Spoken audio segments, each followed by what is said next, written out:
10, 9, ignition sequence start, 6.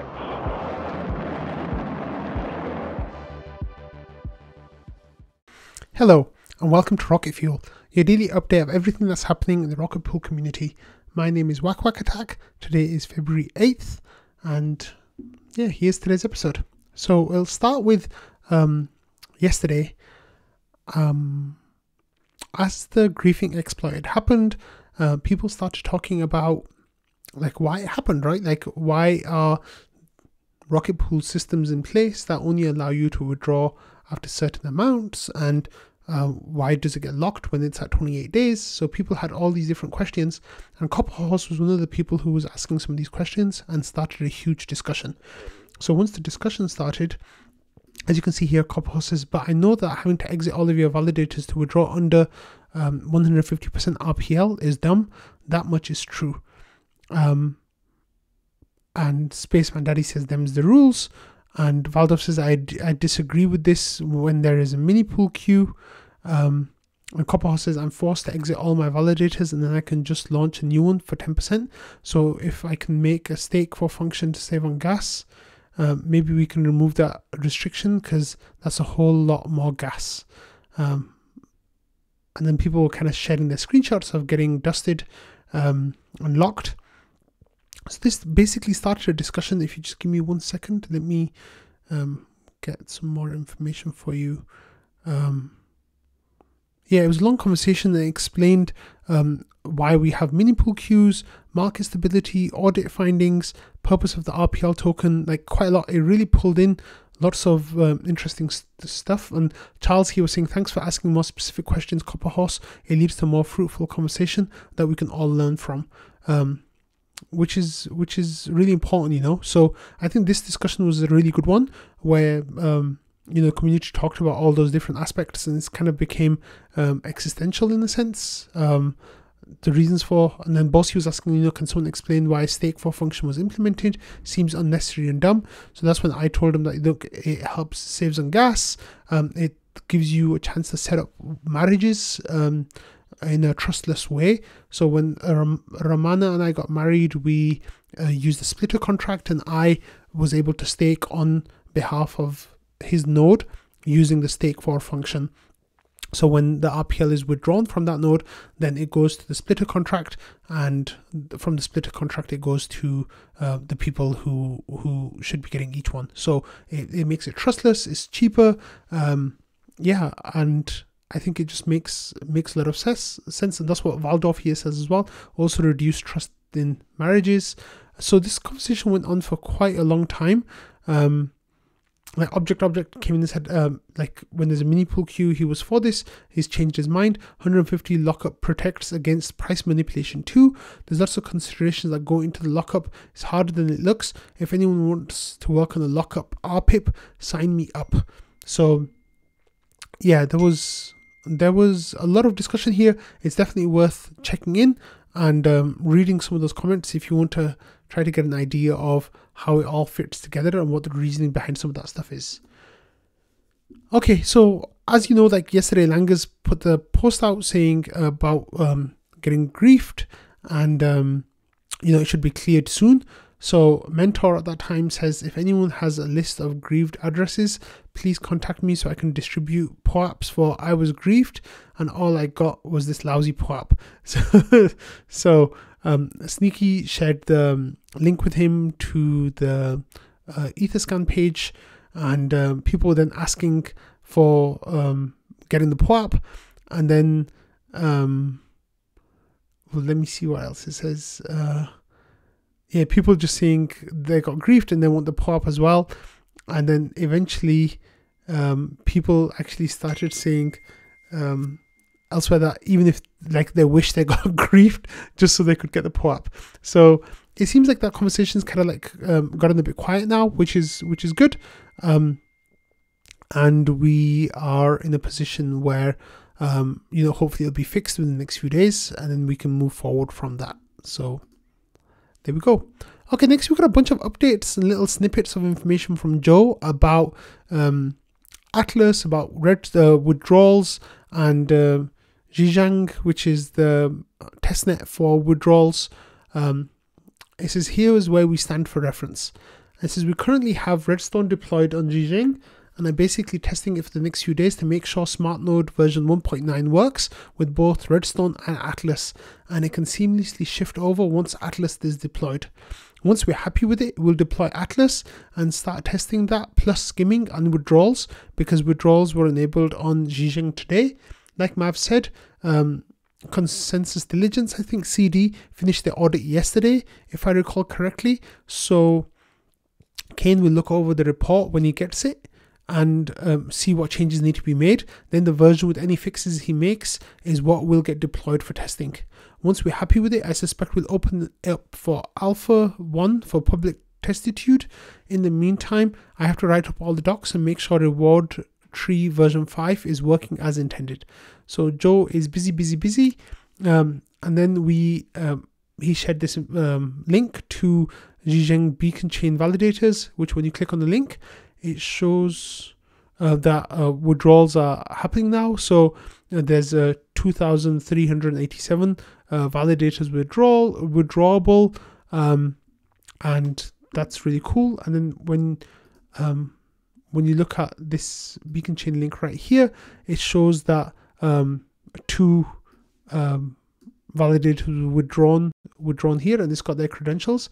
So if you have a look at the validator, they're out now, they're not in there anymore, and I think this was one of the Rocket Pool validators, and it's got withdrawal credentials as well. So the team is testing withdrawals, they're testing all that good stuff, and it's really exciting. And thank you, Joe, for giving us the updates on what's going on with that. Okay, next we have this infographic from Ken. He says, sharing with the community an infographic that I produced to help node operators understand the withdrawal process that will happen with Shanghai Capella. I was prompted to do so after listening to the all core devs call. It's been reviewed by Langers and some of the rocket scientists, but let me know if you have any questions or find an error. I'm thinking the process will be much more understandable once we have some first-hand experience withdrawing mini pools on the testnet. It says, note all Rocket Pool mini pools are already 0x01 credentialed validators, so we will have earned reward skimmed partial withdrawn automatically in the around 4 days post Shanghai, which is really cool. So let's have a look at the infographic. So let me just actually, that's all good. So it says understanding mini pool withdrawals with Rocket Pool. So there's different things that you can do. You can have a full withdrawal, so your validators are testing and you sign an exit message, and only 16 exit messages can be included in the signal block. You wait 32 minutes, you enter the exit queue. It will currently process 8 validators per epoch or 1800 validators per day. This number adjusts as the number of validators changes. The length in the queue varies depending, the time in the queue varies on the length. And then the minimum withdrawal delay is 27 hours or 256 epochs.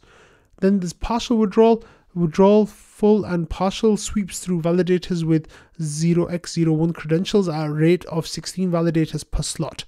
So around 4.4 days to circle through the entire validator set. So you'll automatically be getting your partial withdrawals. So the withdrawals you've accrued since the launch of the beacon chain up to now, and then the rewards you've accrued in every 4.5 days since then. 0x01 address balance increases by the withdrawal amount. A node operator runs Rocket Pool mini pool distribute balance that calls distribute balance. And then there's 2 things that can happen. Mini pool contract balance is less than 8 ETH or more than 8 ETH. Node operator portion of the ETH rewards is returned to a withdrawal address.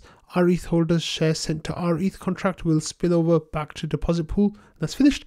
If it's more than 8 ETH, remaining beacon chain reward split, node operator deposit returned, our ETH holder rewards and deposit contribution sent to our ETH contract or deposit pool.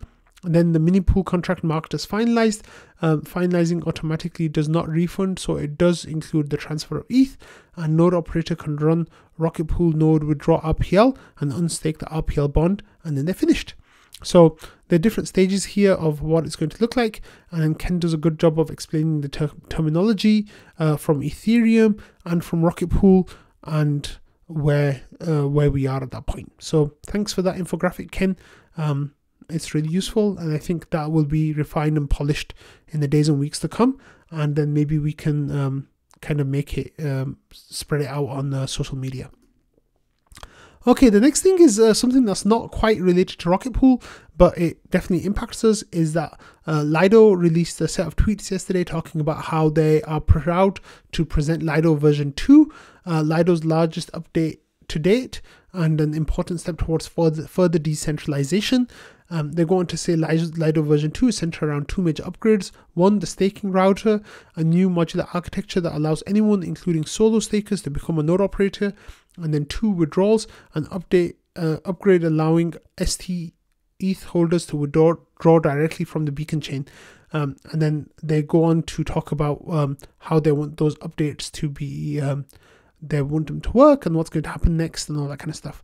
So Shifrin says, I believe it when I see it. And do you value decentralization? Lido has 29 nodes. Rocket Pool has 2,000 nodes. Rocket Pool does. A lot of people says, no thanks. People like just responding to it in the comments. And then we kind of talked about it in the community. Shifrin says, what's our biggest competitive edge over Lido beside permissionlessness node operators and having a healthier share of staked ETH? Asking because of the version 2 upgrade. And then that got some comments from people in the community, like Kaludran says, community on not having a history of saying questionable douchey things. And Log B LPB says Rocket Pool's permissionless is already running. And then we got some comments from people like Noshua, who says version 2 is just the first step towards allowing permissionless node operators. It won't happen immediately. After that, Lido will still have a majority of permission node operators for quite a while, for a good while. So it's really not the same. But outside of community, not sure what our advantage would be. Vitalik Bolderin says, great memes. And Shifrin says, I'm just thinking it'll be hard to sell people in a good community. And Noshua says, yeah, that's the main contribution of the community, obviously. And then we had Valdorf with a comment as well. Oh, and then Noshua says, it's not so much about selling people in community and more so what the community does, in my opinion. And then Valdorf says, we have much better alignment between node operators and our token. We have better token distribution for governance purposes. We don't have anyone incentivized to refuse to exit and steal all MEV. Yeah, so that was a really good discussion as well that came up around that. So definitely go and check that out. And then Jasper had a tweet thread that he wrote in response to Lido with their version 2. He says Lido version 2 represents little progress and is not a meaningful path towards decentralization. In April 2022, Lido announced this path, and I decried their plan as dangerously slow and lacking substance. For the sake of Ethereum, I hope Lido does better. A thread. So basically they've been talking about this for nearly a year and not much has happened, and now they're still talking about it more, and who knows what's going to happen next. So Lido version 2 describes a hopeful new feature, the modular staking solution. This is a framework I've echoed before, and I described Rocket Pool's next step forward, the SaaS integration. However, what good is modularization without modules to use? The staking router allows people to submit proposals for new modules. Each module will have its own set of parameters for onboarding ETH. One of Lido's major focus was on Sybil resistance to enable lower bonds. However, the Nethermind ETH research found many problems. Sybil resistance is far from being solved, and a weak Sybil mechanism is very dangerous. On-chain verification of legal documents or any centralized process is easily exploited by committed nation state. Spoofing ID could get them in control of many validators for cheap. And then Jasper goes on and talks about the differences and how Rocket Pool is better and what we're doing that is better across the whole spectrum. And then it goes on to it's a really good thread, really informative thread, and there's lots of really good information there, so definitely go and check it out. And I said, this is what I've been thinking too. And Jasper says, really surprised by how little research into permissionless node incentives there have been by Lido. And I said, and how much the Ethereum community bends over backwards to give them the benefit of the doubt over and over again. So what I'm saying here is, Lido just kind of like hints towards decentralizing, and everyone kind of believes them at their word. And T-Lizard said, to be fair, it's not Lido's job to be decentralized. It's up to the Ethereum protocol to provide the right incentives. And it says that's true. Thankfully, the wider community understands the issues much better now. Unfortunately, Lido's lies can muddy the waters. So my language was quite strong there, but I really think that at the moment it's all gesturing, and once things actually go into practice, then we'll see where we stand with Lido. Okay, and Hodja had this joke. He says, lol, after Jasper put out his tweet thread, he says, call 911, beep, beep, beep. 911, hello, state your location and situation.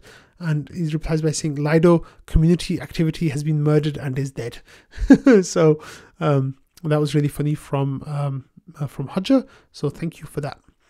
Okay, next we have this tweet from Marc Zeller, who you might have mentioned, you might have remembered me mentioning from a few weeks ago, who worked with Aave and was involved in getting our ETH onboarded onto Aave. He says, as an ETH solo staker, here's what I'll do when Shanghai hits. 1. Activate partial withdrawal and grab staking rewards. 2. Set and deploy rocket pool mini pools. 3. Grab our ETH and deposit on Aave. 4. Activate E-mode and enjoy 2-figure % yield. But sure and on, please panic. That means more pools for me. So I think this is really interesting from Marc, because obviously, he's got a strong, a good position with Aave, and is involved in onboarding different protocols onto Aave. And the fact that he's going to move from solo staking to rocket pool is really, really interesting here. However, I'm not sure exactly what he's going to do. Because he says he's going to deploy mini pools, and then he also says grab our ETH. So maybe he's going to use part of his ETH that he has staking at the moment onto mini pools, and then another part of it into our ETH and depositing into Aave. But I'm not sure. Maybe it might be that he's mistaken about deploying mini pools and getting our ETH in response. But that'll be definitely something to keep an eye on, because if there's some confusion there, we might need to fix that as a community. Okay, another thing that's cool that's happening is Anthony Sassano started a new mini pool. I don't even know how many mini pools he has now, which is really cool. Let me see if I can check on RocketScan. Yeah, okay, let's see. The node is node operator Anthony Sassano. Yeah, he has 8 mini pools now, and he's already proposed 6 blocks, and his RPL percentage is 21%. So he needs to get those numbers up. Those are some amateur numbers right there. But his node performance has been decent after a couple of troubled days in the beginning of January. He's above 99%, 99.6%. Or no, in the last month, basically, he's had good performance. But before that, it was a bit not great. But he keeps spinning up on mini pools, which is really awesome. I'm really happy that he's doing that. So keep doing that, Anthony. Okay, next, Fornax asked for a little bit of a boost here. So he said, Sleety, Arrow, and Schifrin, and anyone else who wants to design a POAP, I have submitted a $250 bounty for the Rocket Builders Workshop at Denver. For people to attend that, they'll get a POAP, $150 first place and $100 second place. This will run for 3 days. And then if you go to the POAP-a-thon website, there's a request, and it says new design request a Fornax for the Rocket Pool community, type POAP, theme the Rocket Builders Workshop, taking place on February 26th, build week at Denver. And then, he'd like it within the next 3 days, and he's paying $250 for it. However, creeping around here, I found something really interesting. There's a requester from Disby who says, theme engagement, will you marry me? So that's really exciting. Yeah, that's really cool. I hope you get more information about that trading soon. But yeah, it's amazing some of the alpha you might find in the POAP-a-thon request page. So that's really cool. Congrats, Disby, and I hope she says yes. But also, if you want to build one for make a POAP for Fornax, please check out this thread. And if you've never done anything for POAP-a-thon before, just reach out to Fornax and he'll give you information about what to do. Okay, I wanted to cover the Benefactor here. I've been talking about the Benefactor a lot for the last couple of weeks. It seems like the Benefactor is really struggling to give away RPL because no one's asking for it. So the Benefactor says 3 steps: DM me telling me why you deserve some RPL, and then the Benefactor says I reward everyone, and then it says please ask, I want to finish. So that's quite funny. Sorry, Benefactor. And then they said that they've got 39 RPL left, and that you can't give the money away, and if not for the RPL, then do it for the POAP. And then the Benefactor says, Sleety, please show them the POAP. So then Sleety turned up a little while later. Shifrin says Benny gave me dollars, which is a nice little POAP from Shifrin there. But the one that the Benefactor was talking about was this one from Sleety, and it says get in touch with the Benefactor and you're eligible for this POAP. So there's round 2, and then it's a really pretty POAP, and then you get the complete set. So that was POAP 1 that I distributed in December, and now this is POAP 2. So what we did last time was, once the Benefactor said that they were finished with RPL, then we scraped all the contract addresses, interaction addresses, wallet addresses, and I sent them to those addresses manually. So I'll pretty much be doing the same thing again this time. So yeah, ask. I think the Benefactor later actually said something like, if you don't want RPL, then let me just see if I can find it. Yeah, the Benefactor said if you don't want RPL, then just message me. Yeah, the Benefactor said, want this POAP, message me asking for RPL, not much left now, almost done, we'll be back later. It says if you don't want RPL but just wants the POAP, message me asking for the POAP and I will send you some dust so you can get RPL. Sorry, you can get the POAP if you don't want the RPL. But it looks like the Benefactor should be finishing today, I think, which is Wednesday. And then I have this Rocket Fuel submission thread where people kind of help me find links and stories for the episode, and in there I said, guys, please keep chat to a minimum in the submission thread. And Ken said, I thought this was a chat thread, and Shifrin said it is. He doesn't want to break his own rule. And Ken says he still has PTSD from the time he posted in the ping thread, and I said, so bad, still have nightmares about it. And Hodger says, what is the ping thread and what happened? So let me tell you all what the ping thread is, which is the point of this story, and what happened. So, you know, Hodger was invited, RPL Maxi was invited, Ramana is already in there. So the ping thread is a thread which is a separate channel. It's called the RPL ping service. So what does the RPL ping service have? It has pings for newsworthy stories. So you can see, like, you know, there's Lido's announcement and tweets and big buys and big sells, and just gives you an overview of the information of what's going on. And then they also has a chat channel where people can talk about that stuff, like Hodger was welcomed. And I said, remember, don't talk in the 2 ping rooms because people have alerts for those. And then there's the bot, which just shows you all the buys and sells, which is nice to get that information in one place. And then we also have news, which is basically just the interns' tweets, pretty much. And then we also have POAP pings in there as well. So oh yeah, I forgot to mention this earlier. So people who got dusted by the Benefactor, sorry, not by the Benefactor, by the exploiter, unlocked, they're going to get a POAP for that. And then Shifrin says, if you were not attacked by the griefer exploiter, DM me with proof to receive a POAP. And then there's a dust survivor for this as well. So, you know, this is where you go to find out what's happening with POAPs, and people then, like, you know, give information about POAP checkouts and all the different kind of POAPs that are going on, which is really cool. And then there's also chat about POAPs as well, where you can get information as well. So the ping server is really cool. Ask Jasper to get added to the ping server, and he will check if you are human, if you have a history of posting in the Discord. It's only for people who are active, moderately active, even like, a few hundred posts. You can get access to the ping server, and then you can get like a slightly condensed version of the main channel. So on that note, I'm going to end today's episode. So thank you all for listening. I hope you all have a lovely Wednesday ahead, and I will see you all tomorrow. Bye.